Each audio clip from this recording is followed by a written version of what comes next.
Assalamualaikum warahmatullahi wabarakatuh. Pada tutorial kali ini kita akan mempelajari atau membahas tentang Data Definition Language atau DDL.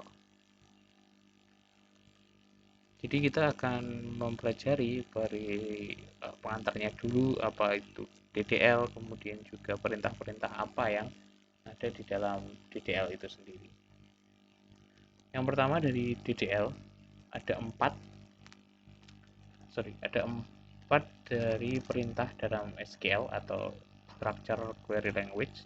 Itu ada empat. Yang pertama ada DDL atau Data Definition Language.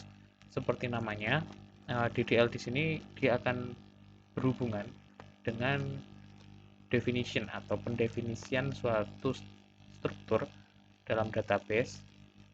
Dalam hal ini bisa dalam database-nya sendiri atau dalam tabelnya. Jadi contoh-contoh perintah dalam DDL seperti create, alter, rename, dan juga drop. Mungkin teman-teman sudah mendapatkan ini di materi basis data ya, di perkuliahan basis data di semester sebelumnya tentang query-query dasar di DDL ini. Kemudian perintah berikutnya dalam SQL ada DML atau Data Manipulation Language. Nah, sesuai dengan namanya, manipulation berarti dia akan melakukan manipulasi atau pengolahan data dalam sebuah tabel atau database.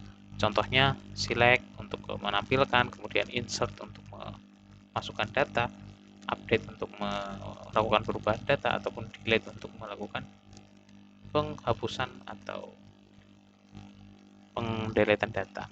Jadi tadi yang pertama DDL, definition, berarti dia mendefinisikan dengan create, alter, kemudian yang kedua DML atau manipulation, berarti dia melakukan pengolahan berupa insert, update, delete, maupun select. Kemudian ada yang ketiga DGL atau control language, di mana berkaitan dengan pengaturan hak akses.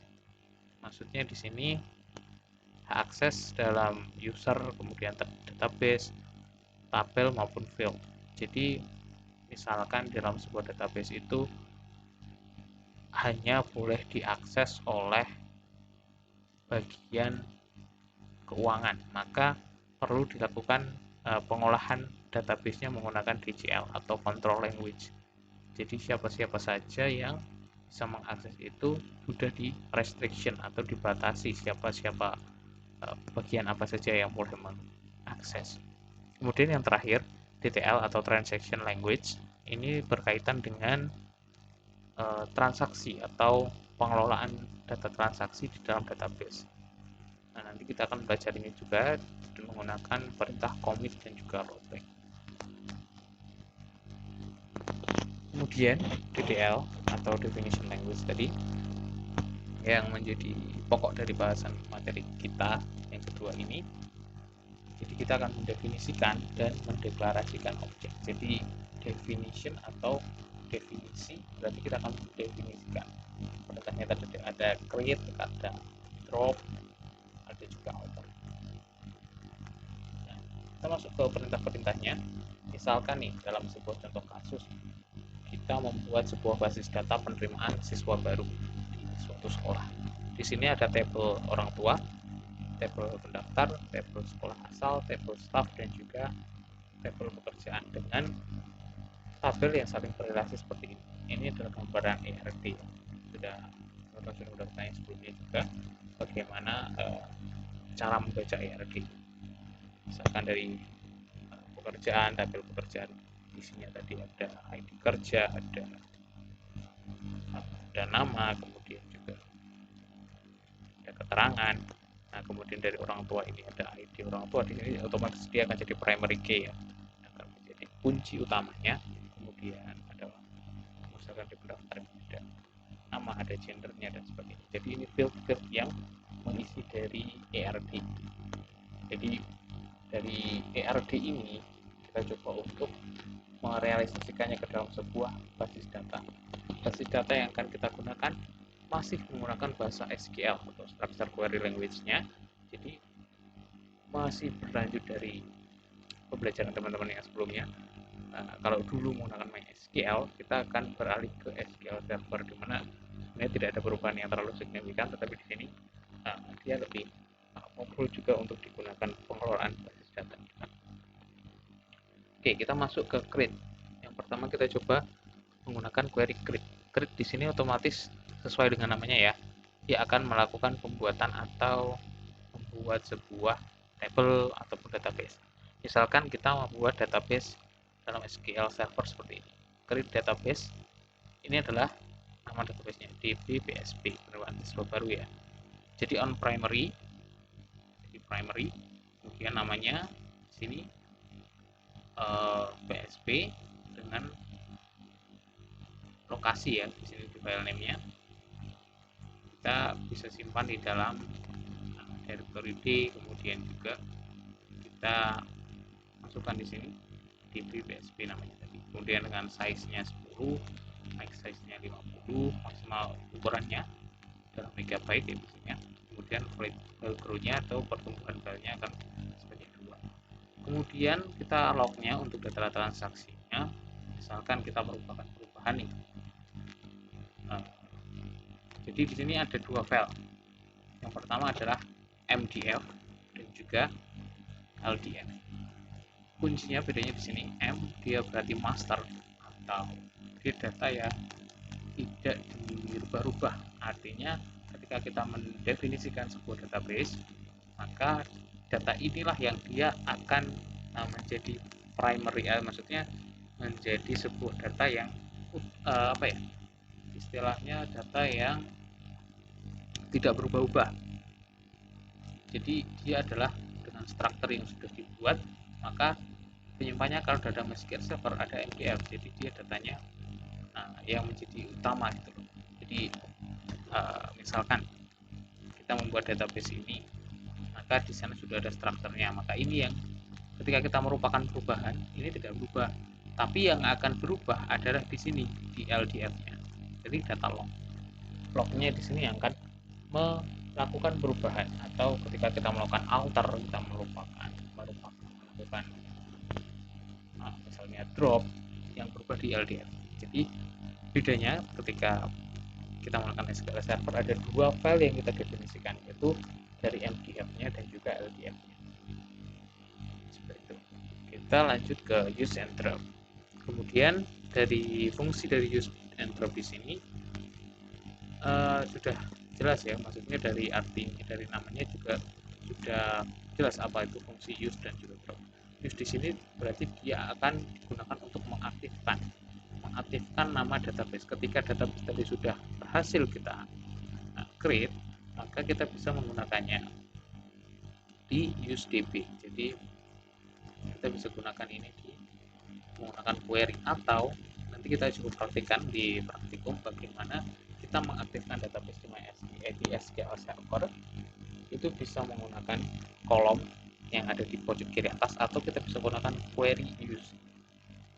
Kemudian ketika mau menghapus ya kita gunakan query drop. Jadi ketika kita akan delete atau melakukan penghapusan, maka kita bisa gunakan query drop. Oke, create dan drop. Create berarti ya sama ya. Sekarang konteksnya adalah untuk meng-create table. Kalau tadi kita meng-create sebuah database-nya, kita tadi membuat database atau rumahnya. Sekarang create-nya adalah asumsi kita membuat sebuah sekat-sekat ruangnya. Nah, ibaratnya database itu kan sebuah rumah besar yang berisikan banyak. Ini DB ya, DB database. Kemudian di dalamnya ada table-table. Ini ruang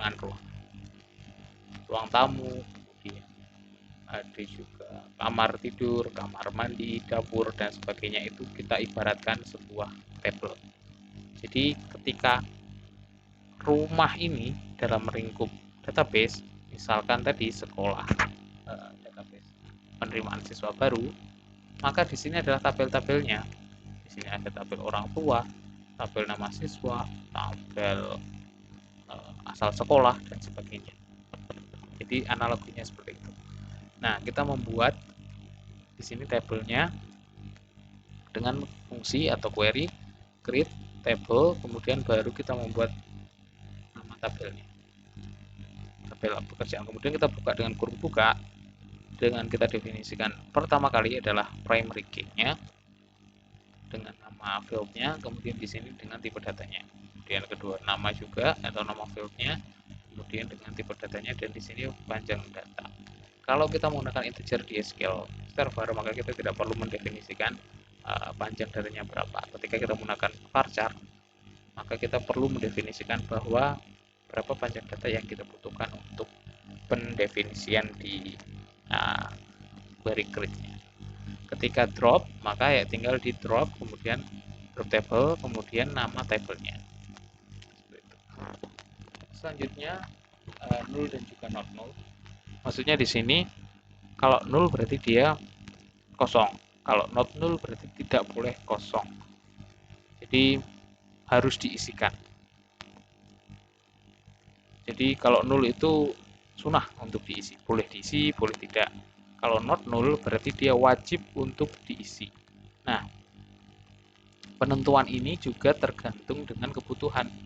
Misalkan nih, kalau membuat sebuah database membutuhkan data siswa menggunakan nama, otomatis kan butuh nama. Nama ini berarti kita definisikan dengan not null, tidak boleh kosong. Masa sebuah daftar atau data pendaftar itu tidak ada namanya? Maka kita perlu memfilter mana yang null dan juga not null. Nah, query-nya kita bisa gunakan create table seperti tadi ya, seperti yang kita definisikan di awal tadi, seperti ini, kurang lebih strukturnya sama. Tinggal kita berikan di belakangnya. Ketika dia not null berarti dia kita tuliskan not null. Kalau dia null kita bisa definisikan dengan null. Itu. Jadi kita hanya tambahkan di belakang setelah pendefinisian variabel dan juga panjang data. Kemudian nilai default. Nilai default adalah nilai yang otomatis diberikan. Jadi ketika kita melakukan atau membuat sebuah table, maka pendefinisian nilai default berguna apabila field tersebut memiliki constraint not null. Misalkan nih, kita buat table asal sekolah. Nah, di sini not null, ID sekolah not null, varchar not null, kemudian alamat juga varchar 100 not null. Nah, definisi nilai default ini berguna ketika memiliki constraint not null. Jadi bisa didefinisikan ketika itu tidak boleh kosong. Misalkan di dalam alamat.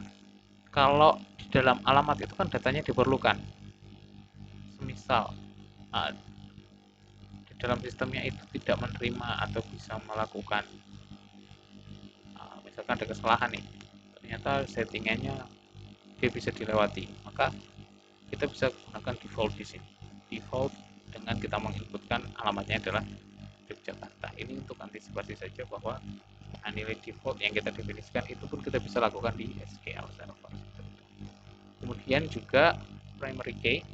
Di sini sudah ketahui ya, kunci utama atau primary yang akan berrelasi dengan table-table yang lain atau akan direlasikan dengan table-table yang lain itu terdapat 3 cara pendefinisian. Yang pertama, di belakang atribut atau field yang terpilih sebagai primary. Jadi dalam table setelah field-nya, kemudian tipe datanya, kemudian tadi null atau not null, baru kita definisikan di sini bahwa dia sebagai primary key.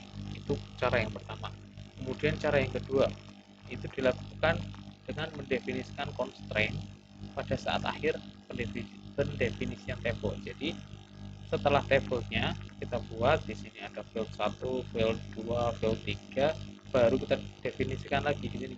Kita langsung tuliskan primary key, terus di kurung bukanya kita masukkan fieldnya ternyata yang ID kerja seperti itu. Kalau tadi yang pertama adalah di belakangnya langsung kita definisikan sebagai primary key, di sini kita tuliskan di bawah, kemudian di dalam kurung kita masukkan nama fieldnya. Yang ketiga, kita tambahkan, atau memberikan query khusus di content primary key. Cara ini dilakukan apabila DBE lupa menambahkan primary key saat table dibuat. Jadi misalkan sudah dibuat nih sebuah table dalam konteks tabel pekerjaan. Di sini ID kerja, fieldnya, nama dan keterangan. Di sini tidak didefinisikan mana primary key-nya. Maka DBA dapat menambahkan primary key dengan menggunakan perintah alter atau alter table. Jadi alter tadi masuk ya dalam DDL atau definition language, ada create, alter, drop.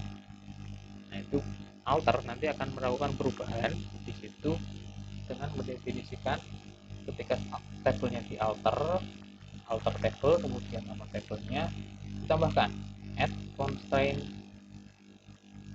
di sini ditambahkan fieldnya primary key kerja ya. PK ini artinya dia primary key, kemudian didefinisikan primary key-nya field ID kerja. Jadi ketika data itu sudah dibuat, table itu sudah dibuat, maka itu bisa ditambahkan dengan cara menambahkan constraint primary key. Sekarang foreign key. Foreign key di sini kita bisa lakukan juga dengan dua cara. Yang pertama saat table itu dibuat.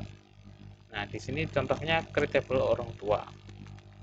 Di sini kita definisikan reference atau kita relasikan itu tabel orang tua dengan tabel pekerjaan.